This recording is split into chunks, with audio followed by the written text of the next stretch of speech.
Meanwhile, you know that New York is a critical battleground for both candidates, and recent polls show Mrs. Clinton with a double-digit lead. Though she maintains a large pledged delegate lead over Mr. Sanders, a narrower victory in the state she represented in the Senate for 8 years would raise more questions about her strength as a general election candidate.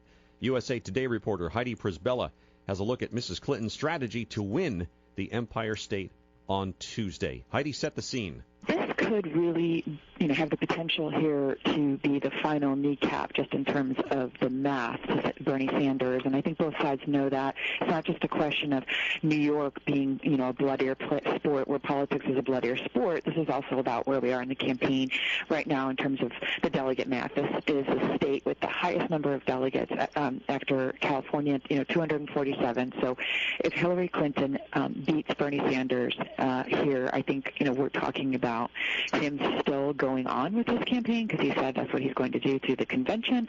But in terms of the math, I think that Hillary Clinton's spokesman is right that it's a little bit too late for another moral victory.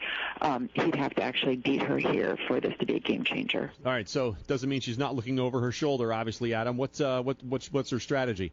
So her strategy is, now, first of all, Gordon, it's important to remember that, people are still talking as if Bernie Sanders might win this state. And the reason for that is you got to go back to Michigan because we were all caught flat-footed on his, really surprising victory in Michigan. But you have to remember this is not Michigan. And the reasons why, I could be wrong, but I would be really shocked if he won next week is because this is a closed primary. So the folks who've supported Bernie Sanders, the independent voters who've been a big part of his engine cannot participate.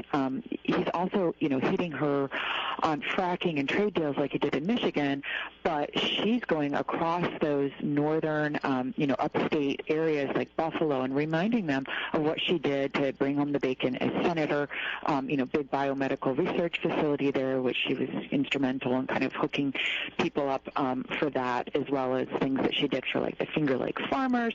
And then downstate, closer to the city where she has a good lead over him, according to polls, and, the voters are a lot more liberal. She's really digging in the knife on his gun record. So I think that two-pronged strategy is going to really kind of keep the lid on his numbers there. We're speaking with Heidi Prisbilla, senior political reporter at USA Today. Her piece is called How Hillary Clinton Plans to Hold Off Bernie Sanders in New York.